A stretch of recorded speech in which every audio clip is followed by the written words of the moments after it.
જય સ્વામિનારાયણ. સત્સંગમાંથી પડવું એટલે શું? સત્સંગમાંથી નીકળી જવું એટલે જ તો ઘણા નીકળતા નથી હોતા. બીજા નીકળી જાય ભલે, એ અડ્ડો જમાઈને બેઠા છે. તો પડવું એટલે શું? નીકળી જવું એ પણ ખરું, પરંતુ સત્સંગમાં ભલે વસતો હોય, પરંતુ ભગવાનના વહાલા સંતો અને ભક્તો એમાં જેને હેત કપાઈ ગયું એ પડી ગયું. આખડે તો દોરડું તો સંતો અને ભક્તો છે, એમાં હેતરૂપી દોરડી છે. એ હેત કપાઈ ગયું, ભલે ભગવાનમાં એ ટકટકી લગાવીને બેઠો હોય, પણ ભગવાન ને ભગવાનના સંતો ભક્તોમાંથી જેને હેત વયું ગયું એનો સત્સંગ વયો ગયો, એ સત્સંગમાંથી પડી ગયો, એનો કોઈ હાથ ઝાલનારો નથી. નહીતર તો મોટા મોટા ભક્તો થયા છે, શિવ ભક્તો થયા છે, બધા જે કોઈ આપણે રાજાઓની કથાઓ વાંચીએ છીએ, પણ એને ભગવાન સાથે વેર નહોતું, ભગવાનના ભક્તો સાથે વેર હતું. એની સાથે જેને લગાન તૂટી ગયું, જેને હેત તૂટી ગયું, સત્સંગમાંથી પડી ગયું. પછી ભલે ને રોજ નિયમિત સવાર સાંજ બપોરે કથામાં આવીને બેસે, માળા કરે, કથા સાંભળે, પણ જેને લુખાઈશ આવી ગઈ, એ આવવાના કારણમાં અવગુણ માત્ર હોય. સાંભળે કથા તોય અવગુણ હોય, ન સાંભળે તોય અવગુણ હોય, જોવે તોય અવગુણ હોય, સતત અવગુણની પ્રક્રિયા થાય. એટલે સત્સંગમાં હોઈએ એટલે પડ્યા નથી એવું નથી. હેત કેટલું છે, નિર્દોષતા કેટલી છે. સાધુને ભક્તોને, ભગવાનના ભક્તોને જોઈને મુખડું કેટલું ખીલે છે.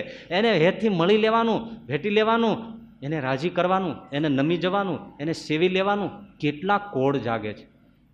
કારણ વગરના એના પ્રત્યે દ્વેષ થતા હોય તો સમજવાનું કે આપણે સત્સંગમાં છીએ પણ સત્સંગમાં નથી. બોલો, આ જાણવા જેવું, ધારવા જેવી વાત છે. આપણે સત્સંગમાં બેઠા હોઈએ છતાં જો જોડાણ ન હોય, હેત ન હોય, દિવ્ય ભાવ ન હોય, તો સત્સંગમાંથી ક્યારના પડી ચૂક્યા છે. ભાઈ ભલે માળા જપો, મહારાજ કે દેહ પડ્યા પછી જરૂર વિમુખ થશે. હા, જરૂર વિમુખ થશે. ભગવાનને તો નહીં જ પામે, જરૂર દેહ પડ્યા પહેલા કે દેહ પડ્યા પછી જરૂર વિમુખ થશે. ભગવાનનો મેળાપ નહીં થાય. લક્ષાવધિ મનુષ્ય હોય સત્સંગમાં એટલે બધા એક વસ્તુ હવે સમજવા જેવી એ કે બધા નિર્દોષ જ હોય, ખામી વગરના હોય તો અમને કાંઈ ન થાય. એવું બને ખરું? નહીતર શું ઘણા એમ કહેતા હોય, ગોપાળાનંદ સ્વામી, ગુણાતીતાનંદ સ્વામી એવા સાધુ હોય તો અમને કોઈ વાંધો નથી, પણ એવા છે નહીં એટલે તકલીફ છે. ભાઈ એવા હોત ને તોય તને તો તકલીફ જ રહેત.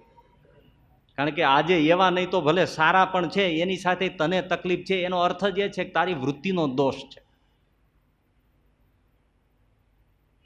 બધા કંઈ ખામી વગરના હોય તો જ આનંદ છે, તો જ સત્સંગ છે એવું નથી.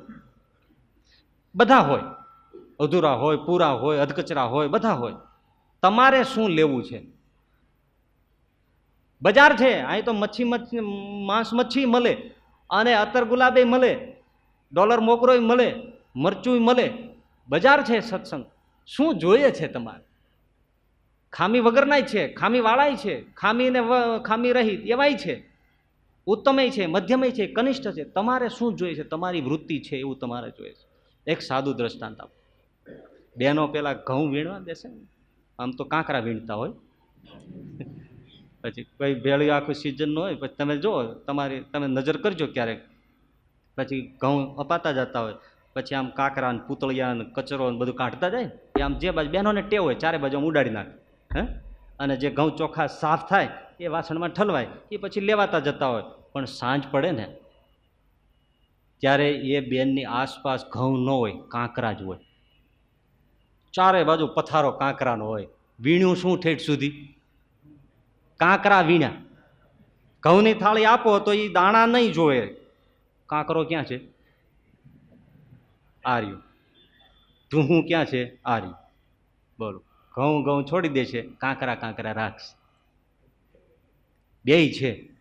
આ સત્સંગ સામે પીડ્યો છે. તમારે કાંકરા વીણવા છે અને ઘઉંને ફેંકવા છે. હાથમાં થાળી આવે ને પેલી નજર, કારણ કે દ્રષ્ટિ એવી છે ને, વૃત્તિ એવી થઈ ગઈ, ભાવ એવો થઈ ગયો છે, એવું કામ લઈને બેસી ગયા છે કે ઘઉંના દાણા ઉપર નજર ન જાય, કાંકરા ઉપર નજર જાય. કાંકરો ક્યાં છે? એમ સત્સંગ તો એનો એ છે, ભરેલી થાળી છે, થોડા કાંકરા તો હોય, પણ એ કાંકરો ઘઉંના ભાવે વેચાઈને આવ્યો છે. એ કાંકરો જેવો તેવો નથી.